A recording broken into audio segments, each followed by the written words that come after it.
In the quiet, verdant village of Umudim, nestled between two ancient forests and a meandering river, lived a young woman named Nneka. Her beauty was like something sculpted by forgotten gods. Her eyes gleamed with mystery, her curves moved like poetry, and her presence stirred a silence even the wind dared not break. But Nneka was no longer like other women. She carried within her a child not of this world. The villagers remembered the day her laughter vanished. It was just after the annual moon festival. When the spirits of ancestors were believed to roam freely, Nneka had wandered too far into the Whispering Grove, where elders warned no woman should step under the full moon's gaze. There, cloaked in fog and silence, she returned to pregnant. She said nothing, but her eyes, once full of joy, began to shimmer with shadows. What began as a normal pregnancy turned strange. Months passed, then seasons, then years. Yet her belly remained round as if caught in a loop of time. Midwives who touched her womb heard soft whispers in languages they could not understand. Old priests who prayed for her stumbled from her hut, weeping and blind for days.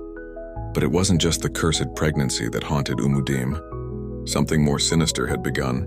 Men, especially young men, were drawn to her as if bewitched. They would stop mid-conversation and stare at her entranced. Some fell to their knees begging to lie with her. Others followed her around the village like lost puppies, unable to resist the curve of her walk or the distant, almost mournful melody in her voice. The first man who touched her was Obina, the blacksmith's only son. A strong-spirited youth. He entered her hut one rainy evening and never came out. The next morning, Obina was found wandering naked in the yam fields, muttering nonsense about the ghost that watches from her womb. He never spoke again. Still others came, and they too vanished or went mad, or became empty-eyed husks, cursed to walk the forest in silence, and the child inside her, still not born. Now every night Nneka walks through the village paths, her eyes glowing faintly in the dark. She doesn't need to speak, men follow her willingly. Some believe she is cursed. Others believe she is divine, but none can resist her. Tonight thunder rolls over the hills, and Nneka stands again at the edge of the Whispering Grove, whispering into the wind. The villagers spoke in whispers. Mothers clutched their sons. Fathers forbade their children from walking alone past sunset. Nneka wandered freely, her body heavy with the unborn, her presence as enticing as the night wind. The truth no one dared speak was that every man wanted her. They dreamed of her, they lusted for her. Even the most devoted husbands found themselves pulled toward her hut under the shroud of darkness. But once they entered, they never returned the same, if at all. Behind her smile lay a cruel enchantment, and behind her eyes flickered something ancient. No one knew that deep inside her belly wasn't just a child, it was a curse. Alive and aware, a spirit that refused to be born, bound to Nneka's womb by a forbidden ritual long forgotten. She hadn't chosen it. The spirit had chosen her. On the eve of the 7th rainy season since her return from the Whispering Grove, the village's new youth leader, Amika, dared to confront her. He was brave, handsome, and pure of heart. He entered her hut with a rosary from the village, priest and charms tied around his waist. He believed he could resist her pull. He believed he could set her free, but Nneka did not hide. She sat on a mat in front of her little hut. "Do you believe in fate, Amika?" she whispered, drawing him in. "I believe in God," he answered, though his knees trembled. "Then why is he silent and while you burn?" She reached for him, and the charms around his waist burst into flame. The door slammed shut behind him. That night, the villagers heard Amika's screams echo from her hut. At dawn, he was seen at the riverbank, eyes white, mouth wide, mumbling names that no one recognized. But Nneka? She emerged untouched, her belly impossibly larger, and from within something moved, laughing. Word of Nneka's curse had begun to spread beyond Umudim.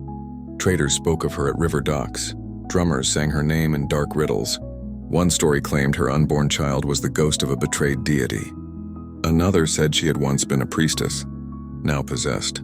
But none were prepared for Odogwu, the man with mirror eyes.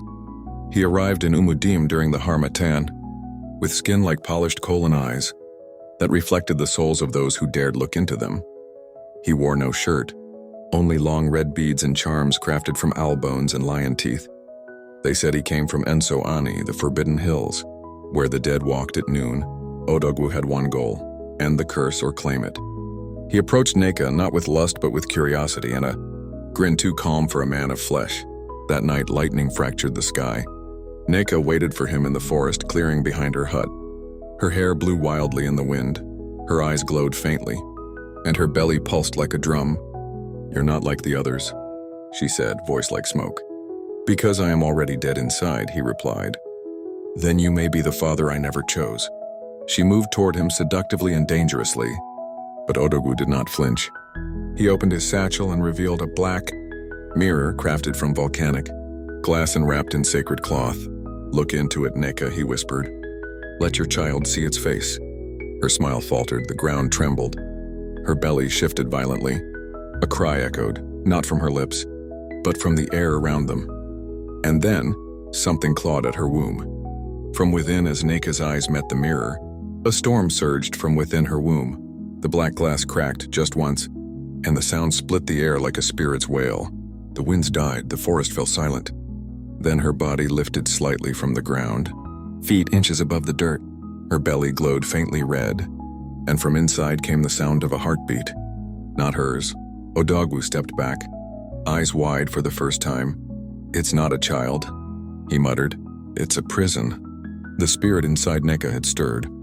That night, the villagers awoke to screams. Not human, but monstrous. In the morning, 3 young men were found dead by the edge of the Whispering Grove, faces twisted in horror. The elders met in secret. They had seen this once before. In the time of the old priestess Izulu, who had carried a demon child for 22 years, before the shrine of gods was burned, down to end her torment, and now it was happening again. Nneka did not cry. She stood outside her hut that evening, watching crows gather in a spiral above her. Blood ran down her leg, but she did not flinch. She spoke to no one. She was becoming something else, and Odogwu, he had vanished.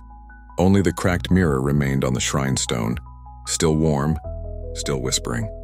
Nneka levitating slightly under moonlight with red light glowing from her womb. Her face in a trance as villagers watch from a distance in fear. And Odogwu retreating, clutching his cracked mirror. Nneka no longer spoke to villagers. Her voice was now reserved for shadows, for ancient winds that carried messages in forgotten tongues. Each night, her womb pulsed with life that wasn't life, a presence too vast, too angry to be born. But then a new sign emerged.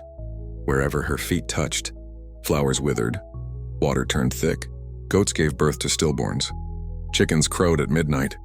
Something old and terrible had begun to awaken, not just in her, but beneath the village itself. Desperate, the elders summoned the Eke priest of Igbo Osha, a blind man wrapped in iron bells and cowries. His voice thundered with power as he stepped into the circle of firelight before Nneka's hut.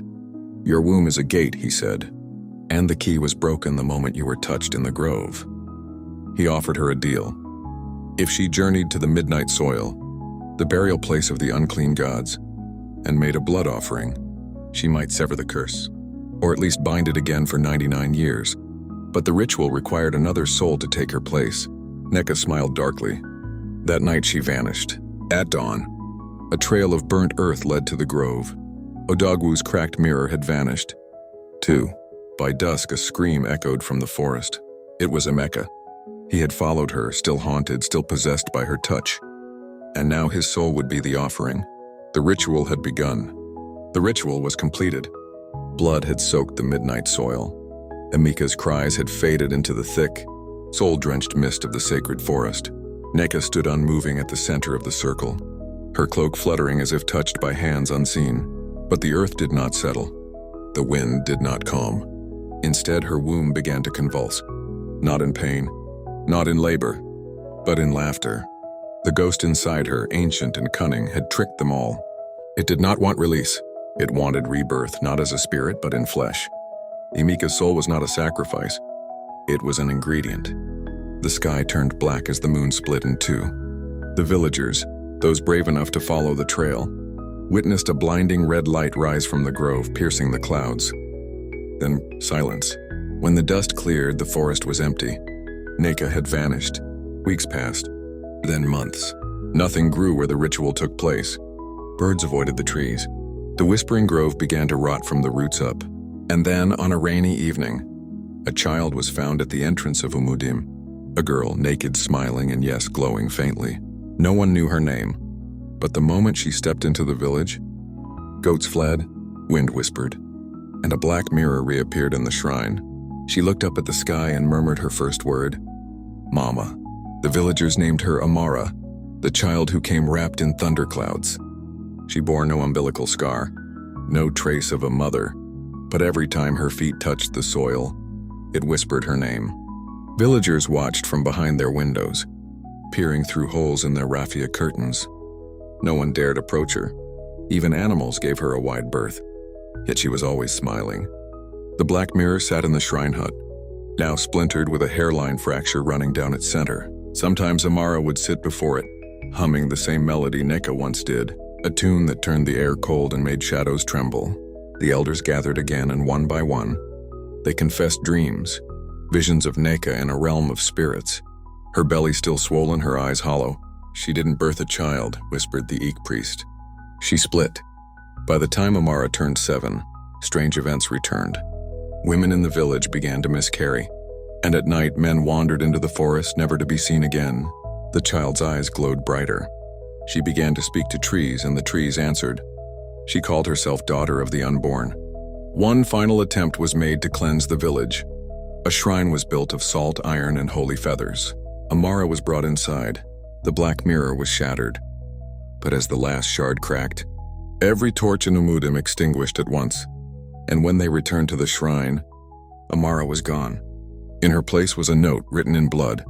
She sleeps, but not forever.